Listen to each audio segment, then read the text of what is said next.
Honestly, when I picked up A Court of Thorns and Roses, I was not sure what I was getting myself into because I admit I came kind of late to the party. I just read them like 2 months ago, and I read the entire series in 2 weeks. I was obsessed with it. I could not sleep, I could not eat. So from my point of view, the hype is real. But I like to do comparisons between stories, and there are some things that I remember from other books, and I just like to draw parallels. So first of all, when I started reading A Court of Thorn and Roses, and especially with the opening scene where Feyre was in the forest and she was hunting and she was hungry and she was thinking about the fact that she was very, very hungry, I was thinking, well, what does this bring back to memory? Miss Katniss Everdeen! Katniss, who was hunting, who taught herself, well, her father taught her initially the basics, but she taught herself most of her hunting skills, and she was feeding her family. She had her younger sister who loved her, and the mother who was more or less absent. If you think about Feyre's father, he was also like this absent figure, this shadow of a man that just floated around because he could not get over the fact that his wife was dead and that his fortune was gone, and he was hiding behind the fact that his leg was broken and not healed together properly, so he was walking with a limp and was unable to do any kind of labor in order to support his daughter, so they all leaned on the youngest daughter, who had the least of the privilege as a rich girl. So Fairy actually grew up as a poor girl, if you think about it, if you make the parallel and think about the fact that her sisters had more privilege. They were used to be rich during their young years and during their teenage years. They had all the privilege that comes with money, that comes with being a wealthy merchant daughter.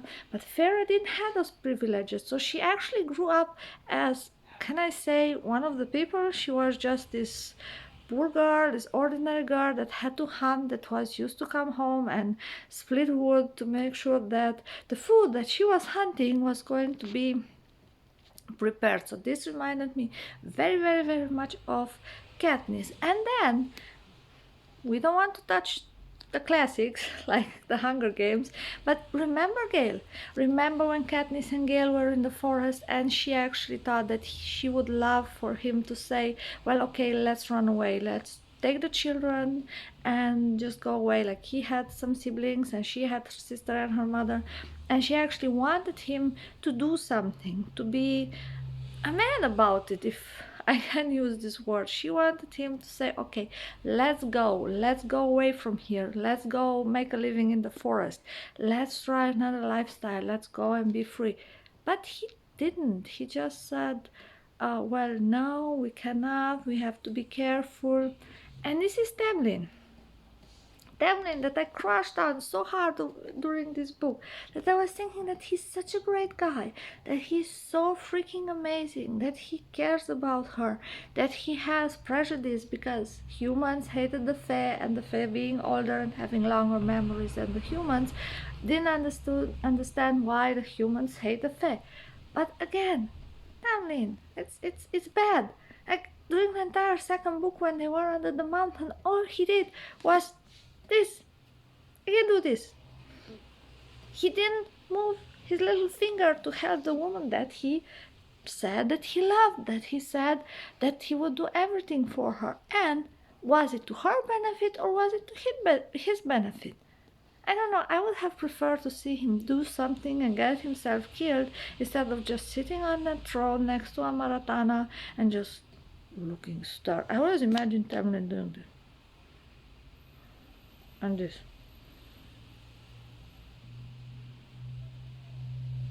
What? Do you have a cramp in your little finger? What's your problem? Doesn't make sense. And he was perfect. Then between him and his beast form, I had to make a parallel with the guy of A Ruin of Roses. Like, book is here somewhere. But this guy I like. I really like him. I highly recommend The Ruin of Roses. It's marketed as Beauty and the Beast retelling, but to be honest, it's very progressive. The female main character is strong and she is not caught into gender roles. She does whatever she considers, and what I liked a lot about her is she doesn't have the nurturing thing going on for her.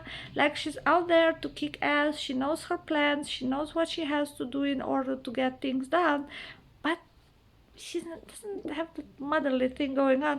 On the other side, her brother absolutely does, and I find this so sweet, and I loved her brother in this story. So go pick it up. Well, I loved The Serpent and the Wings of Night. I cannot say the same thing about the sequel, but the first book will always be one of my favorite books, and let me tell you why. Raihn is challenging Oriah from day one. Like, you can see that he fell for her. It's one of those books where he is falling in love first and he wants to protect her in a way, but he's protective without being overbearing, and he's just there for her, and he tries to help her get to her full potential. This happens also when they fight together, when they train together. He tries to help her get to her full potential. Even if, spoiler alert, if you have not read it or don't want spoiler, just put your fingers in your ear and do that now.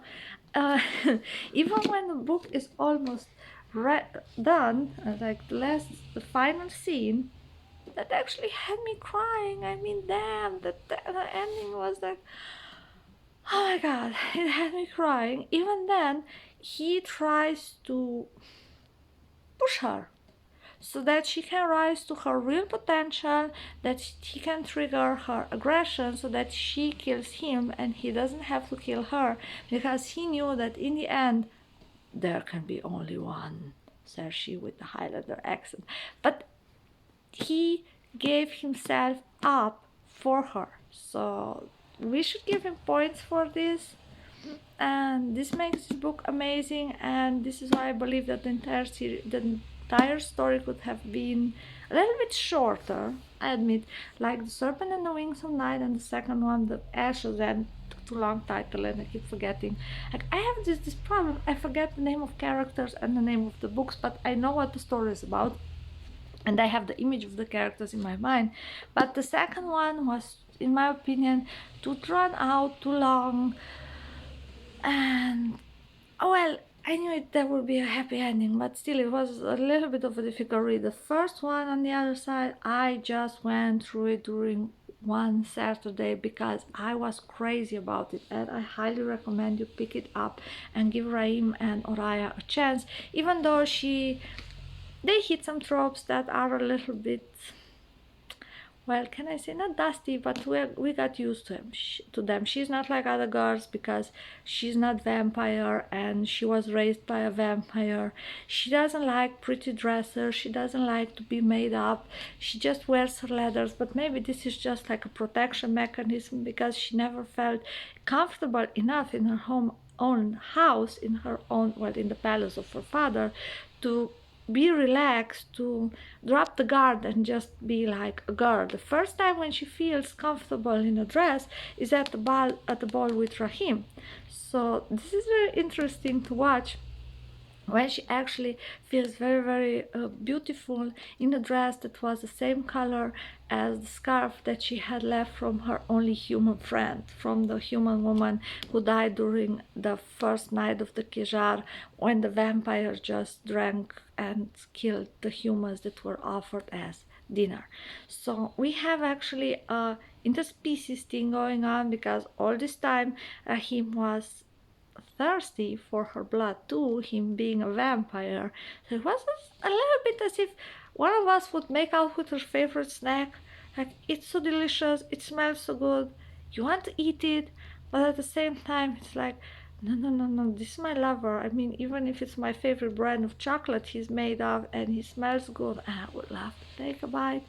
You cannot. So this is the vampire human trope that I always find very amusing in all the vampire stories, where the vampire has to restrain himself, but he is he's a good guy, but not a nice guy.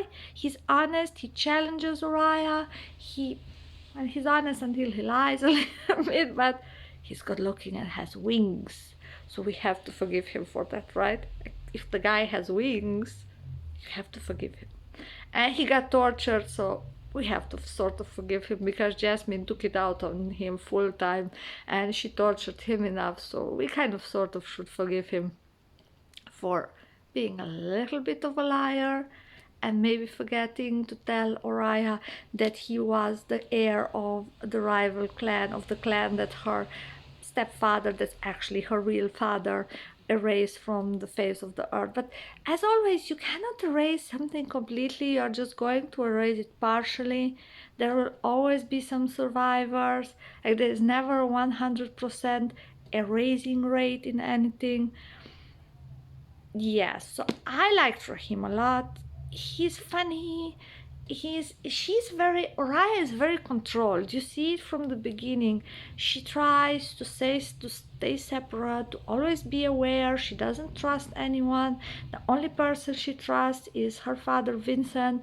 She has his voice in her mind always, like it's like she has almost like a split personality thing going on because she always just thinks about her father and what her father would say, and it's his voice talking to her as if it's her own, and she doesn't trust anyone. And then Raheem comes and he's pulling her out of her shell.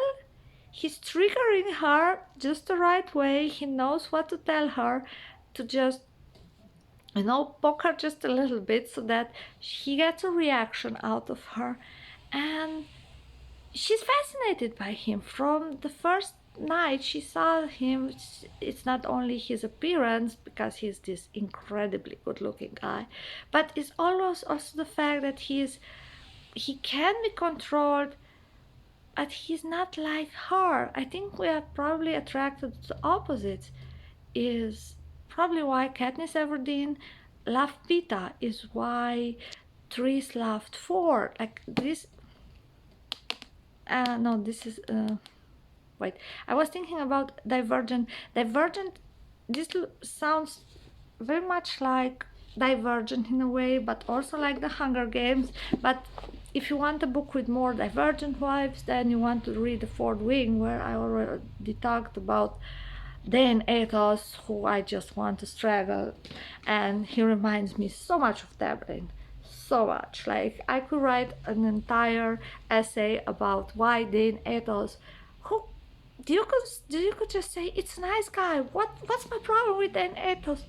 Well, let the woman make her own decisions. She didn't ask for his protection. He is always trying to come in and be controlling. It's like Tamlin when Feyre finally became Fae, and she was probably the strongest Fae living because she had a drop of the powers of all the other fairy kings or high lords, ruler of the houses.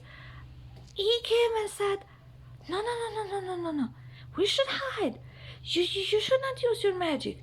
You should just wear pretty dresses. Nothing against pretty dresses. I love pretty dresses. If you saw my Insta or my Facebook or any other of my other social medias, you know that I love fashion. I used to work as an independent fashion designer and create pretty dresses.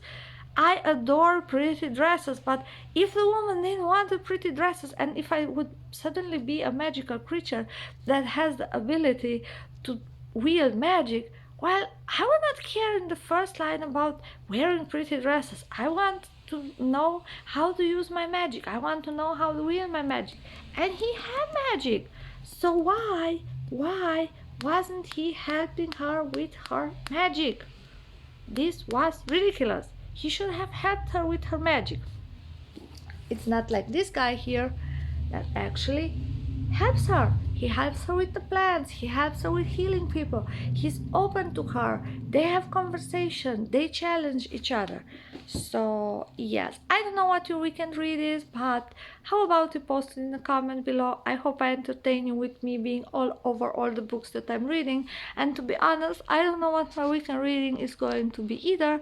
But if you want to read one of the books that I like, you should read A Court of Sin and Silence by Crystal Frost. and maybe something like it is a beer if you like the things more steamy and reverse harmony. And I wish you a great weekend, and don't forget to follow and like and whatever. I'm new to YouTube, so I just try to work it out. Have a great day. Ciao ciao.